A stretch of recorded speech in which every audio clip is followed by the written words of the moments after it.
রাত ১২টার পরে আল্লাহ তাআলার এই একটি নাম ১১ বার পাঠ করে আপনি আল্লাহ তাআলার কাছে যা চাইবেন আল্লাহ তাআলা আপনাকে তাই দিবেন। প্রিয় ভাইরা আমার, প্রিয় বোনেরা আমার, আপনি যদি রাত ১২টার পরে আল্লাহ তাআলার এই একটি নাম ১১ বার পাঠ করে আপনি আল্লাহ তাআলার কাছে চাইতে পারেন, আল্লাহ তাআলা আপনার সকল চাওয়া পাওয়াগুলো পূরণ করে দিবেন।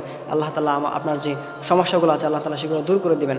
আমাদের মধ্যে অনেকেই আছেন আল্লাহ তাআলার কাছে অনেক চান, অনেক দোয়া করেন, কিন্তু আপনার দোয়াগুলো কবুল হয় না। প্রিয় ভাইরা আমার, আসলে দোয়ার যে একটা সিস্টেম রয়েছে, দোয়ার যে একটা পদ্ধতি রয়েছে, দোয়া কবুলের যে একটা সিস্টেম আছে, এটা আমাদের অনেকে জানা নেই। আমরা আসলে আল্লাহ তাআলার কাছে চাওয়ার মতো চাইতেই পারি না। আমরা যদি আল্লাহ তাআলার কাছে চাওয়ার মতো চাইতে পারতাম তাহলে অবশ্যই আমাদের দোয়াগুলো আল্লাহ তাআলা কবুল করতেন। এই জন্য প্রিয় ভাইরা আমার, আপনি যদি রাত ১২টার পরে তাহাজ্জুদের নামাজ পড়ে এরপর আপনি যদি আল্লাহ তাআলার এই নামটি ১১ বার পাঠ করে আপনি আল্লাহ তাআলার কাছে চাইতে পারেন, দেখবেন যে আল্লাহ তাআলা আপনার সকল সমস্যাগুলো দূর করে দিবেন। সেই নামটি হচ্ছে ইয়া গফ্ফার, ইয়া গফ্ফার, ইয়া গফ্ফার।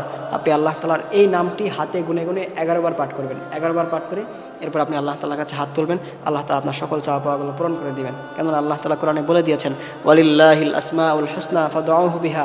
ও গোলামেরা, আমার যেই কিছু স্পেশাল নাম রয়েছে, আমার যে কিছু গুণবাচক নাম রয়েছে, তোমরা যদি আমি আল্লাহ তাআলা সেই নামগুলো ধরে আমাকে ডাকতে পারো, আমি আল্লাহ তাআলা তোমাদেরকে সঙ্গে সঙ্গে সাড়া দেব। এই জন্য অবশ্যই আমরা আল্লাহ তাআলার এই গুণবাচক নামটি আমরা রাত ১২টার পরে ১১ বার পাঠ করে এরপর আমরা আল্লাহ তাআলার কাছে হাত তুলব। কেননা শেষ রাতে আল্লাহ তাআলা প্রথম আসমানে এসে বান্দাদেরকে ডাকতে থাকেন, আল্লাহ আমি মুস্তাগফিরিন ফাস্তাগফিরুল্লাহ। কে আছো আমি রবের কাছে ইস্তেগফার করবে, কে আছো আমি রবের কাছে ক্ষমা প্রার্থনা করবে, কে আছো বিপদে পড়ে গেছো আমি রবকে বলো, কে আছো মুসিবতে পড়ে গেছো আমি রবকে বলো, আমি রব তোমার বিপদ দূর করে দেবো, মুসিবত দূর করে দেবো, আমি রব তোমার সকল চাওয়া পাওয়া পূরণ করে দেবো। আল্লাহ তাআলা শেষ রাতে প্রথম আসমানে এসে বান্দাদেরকে এরকম করে ডাকতে থাকেন। এই জন্য আমরা অবশ্যই রাত ১২টার পরে শেষ রাতে আমরা তাহাজ্জুদের নামাজ পড়ে আল্লাহ তাআলার এই নামটি ১১ বার পাঠ করে এরপর আমরা আল্লাহ তাআলার কাছে হাত তুলব। তবে অবশ্যই দোয়ার পূর্বে আমরা দুরূদ পাঠ করে নিব, দুরূদ ইব্রাহিম পাঠ করে এরপর আমরা আল্লাহ তাআলার কাছে হাত তুলব।